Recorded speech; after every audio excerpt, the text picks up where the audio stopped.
Yo, what's going on, homies? It's your boy Stumped back for the OPTC video. In today's video, we're talking Assault Rumble, the new PvP game mode, the 1.5 series, as we're going to be calling it, the reverse stuff up for the 11th anniversary. Now, this particular season was very strange because it was meant to be the second season, but it ended up being the 1.5, as we're calling it, because Bandai accidentally flipped the typings. So, the bosses were meant to be Psy, and Int.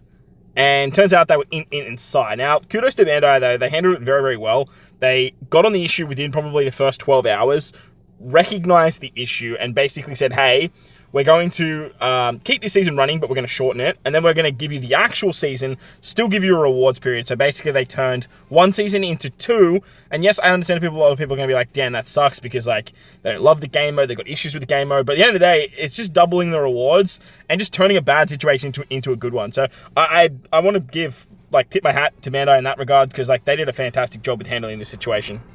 So today, I kind of want to talk about the seasons moving forward, my ranking, and the teams that we used for this particular event, compared to the teams that we used in the last event. So as you can see here, this is basically just explaining what I just said. The change, they ended the season last night at the New Day for myself, which is 10 p.m., which in-game is June 4th at 3:59 PST. And then the new season is going to start on the 7th. Now, the idea here is basically they're running the same season, but the bosses are going to be the correct type. So, Whitebeard will be Psy, Luffy will be Psy, Akainu will be Int. Now, the reason this was a bit of an issue, because if you go down here to the special rules, Whitebeard took more damage from Int characters and striker units. Now, if Whitebeard was Psy, he would then take more damage because you have the true type advantage. However, your units are also taking more damage because you have true type advantage too. But then characters have like the built-in damage reduction. So Psy characters have damage reduction to Int characters, so you'll be taking a little bit less there. But the idea here is that if you were to bring, say, Int strikers like the new, what's his name? Saturn, he would do even more damage because not only is he a scientist, but like he fits that sort of bill. So I feel like the teams might pivot just a little bit, but the teams that we saw in this season weren't traditionally the same sense as what we saw in the first season. Alright, so I've quickly just pulled up my video from Season 1. This was the very first season of Assault Rumble, and the teams that we used for this particular game mode really reflected the rule set. So, the Blackbeard fight was weak to Psy free spirit characters, and a lot of us used characters like Yamato, Sanji, the 9.5 anniversary Shanks. We used Usopp Lilith to sort of action bind and sort of like throw out shenanigans that way. And sort of build around what the enemy was weak to. But this season, Bandai learned pretty quick that action bind was a huge problem. Damage over time was a bit of a problem too. So they actually nerfed those particular abilities against the bosses. You couldn't actually action bind. So as you can see here, like this was a very strong team that a lot of people like to use as well. Basically just funneling into the Psy and free spirit rain. With the other fights, we had the cross-guild fight, who was weak to Dex and fighter characters, which again, we obviously ran a Dex team because we're getting more damage output. I believe Egghead and Straw Hats were doing more damage too, so the PvP Sober Mask was going absolutely ballistic here. And then finally, we had the Akainu fight, which was weak against Strength and something. Was it Strength Shooter? I can't remember. Navy characters were also buffed this season too. Akainu was going absolutely ballistic too, so I can't remember what it was. It was Strength. Maybe Strength Shooter? I can't exactly remember what the business typing was, but as you can see, like the reflection of the type advantage, the reflection of the rule set, and bringing characters that had the tag buff as well as the actual rule set buff worked very, very well.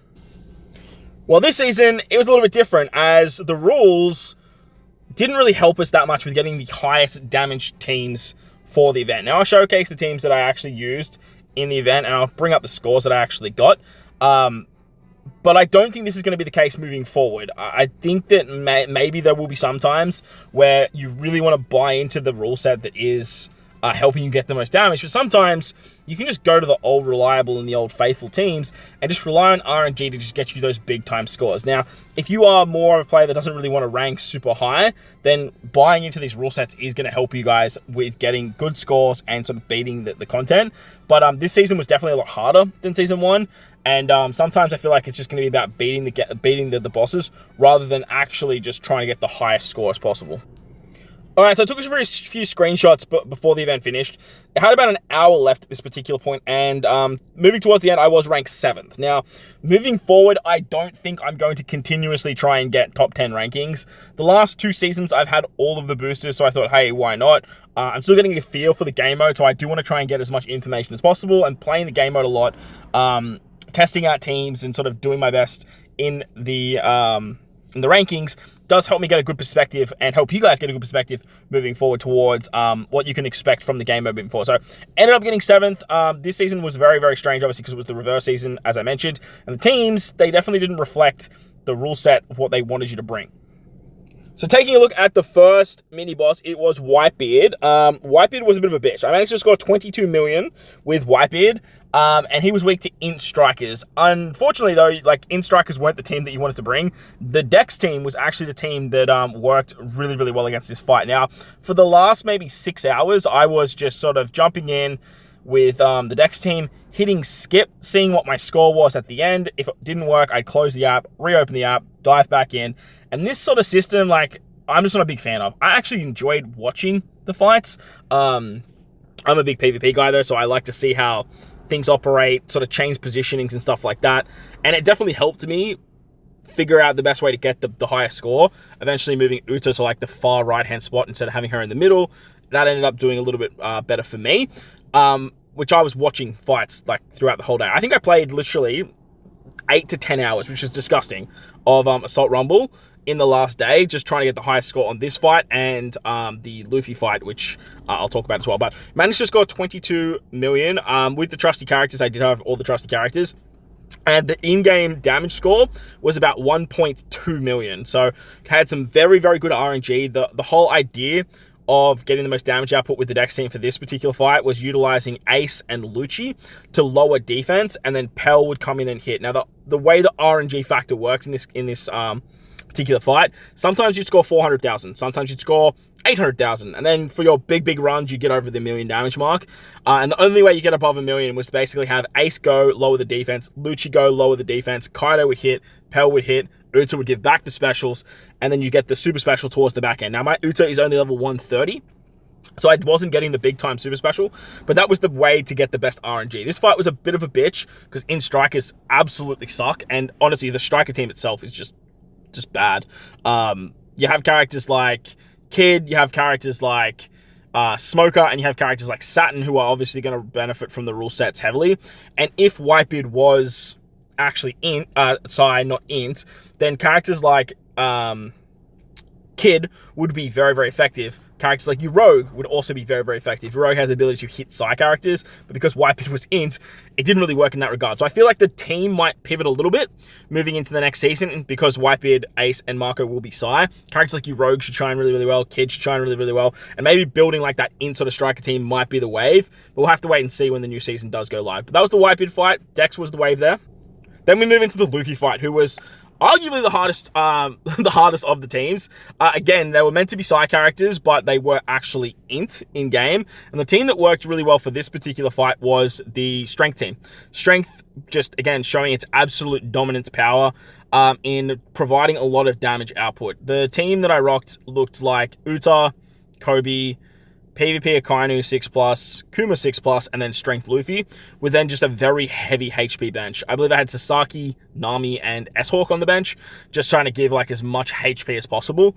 But the whole idea with this particular fight was to get the cooldowns rolling back on Kobe and Uta, and then utilizing Akainu to lower defense. Akainu's lower defense, just like Lucci and Ace for the previous fight, works really, really well, because Kobe, being a cerebral character, was actually hitting fairly hard. And if you got the defensive drops off and Kobe would hit the characters that had the defensive drops, Kobe was hitting for like 16k, 17k, which is a lot of damage. But then he's also giving a shield, which is protecting you from those massive Luffy shots, as well as giving the cooldowns back for Uta. Uta's keeping you alive with healing. You ideally wanted Luffy to take a little bit of damage, so the team wasn't super defensive orientated. And the idea of Luffy taking damage is when he gets below 50%, he does that extra shot with his special. So you get the 2 shots that go through defense, 2 shots that go through defense, 2 shots that go through defense, and then we'd hit everyone with that final shot. And again, when it kind of lowers defense, you're getting a lot more damage output with Luffy there. Again, the damage output, I believe it was around 1.2 million in game. I think I lost a character with this particular fight as well. I had Sasaki come in. Sasaki can do some pretty good damage at the back end as well. Not that he's like essential or anything like that. He was mainly just there for the HP pool. But if you lost more than one character, it was kind of just like, again, it was like a close the app, retry, and sort of go from there. This one in the last sort of 20 seconds of the fight could just like absolutely demolish you. You could be doing really, really well, and you're like a score of 800,000, and then all of a sudden, Luffy comes in with a special, Zoro comes in with a special, Sanji hits the haste, they just demolish your entire team, and you basically can't do anything about it. So this fight was really, really hard. Both this and the Whitebeard fight were susceptible to special bind, though, and moving forward, this one will actually be Sai. All the characters are free spirit too, so I feel like the Cerebral team with Robin Koala and Atlas, they're really going to shine in the next season, because obviously Atlas, especially being a scientist, a Cerebral character, and an Int character, you're going to get a lot of damage output with Atlas, and she will be available towards the back end of the character selection, so hopefully that will be live when this goes out, so everyone will have at least 1 copy of Atlas. And if you guys are pretty close to 150, I believe I'm 1 copy off, so I really want Atlas to come out in that selection pool. I'm going to select Atlas, get her to 150, and hopefully just do some butt tons of damage against Luffy. But this one was really, really hard. Hopefully you found a team that worked to beat it, but Cerebrals did work quite well. The big chunky Cerebral team, you could run Int Cerebral with Pudding and Chopper and just like stay alive. That was another really good way of getting it done. But yeah, this one was a very hard fight. And then finally they brought back Akainu, and they changed up the typings. Now Akainu and the Admirals were meant to be Ints, but they actually were Psy in-game, and they were weak to slashes. So the whole idea was that they wanted you to bring like Bonnie Pirates, like Bonnie, honestly, Bonnie's bad in PvP, but they wanted you to bring obviously like the Straw Hat, like Nami, like those types of characters, and hit really hard with those units.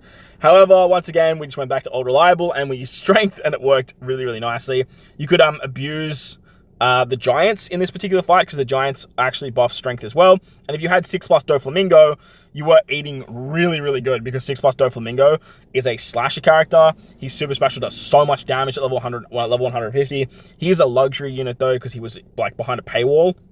I was hoping they brought him back on the Assault Rumble banner, because he was really good for the last Assault Rumble as well, but unfortunately they did not. So having a more strength slasher-centric team worked the best with the highest score.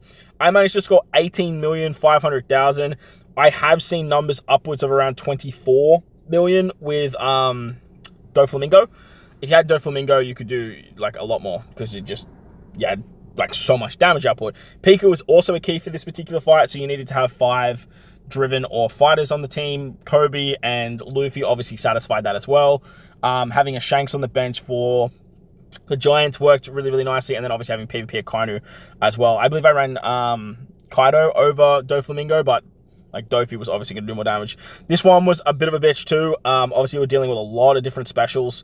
Akainu was a nightmare with his damage over time, like Ryogoku with his countering and stuff like that. But if you were to run the Psy Straw Hats, which I believe is what they want you to run, I think we can get some more damage output there. So that was the fight there against Akainu. So then overall, I managed to score 62 million, which is a lot of points, man. But obviously the trusty characters are the big reason that worked out so well. So the teams that I ended up using, like I said, this one here was for the Akainu fights. Lots of investment. That's how it's going to be in this this sort of game mode. Like I said, the key was the Giants, and then Doflamingo. If you had Doflamingo 6+, he was very, very good. As for the, what's it called?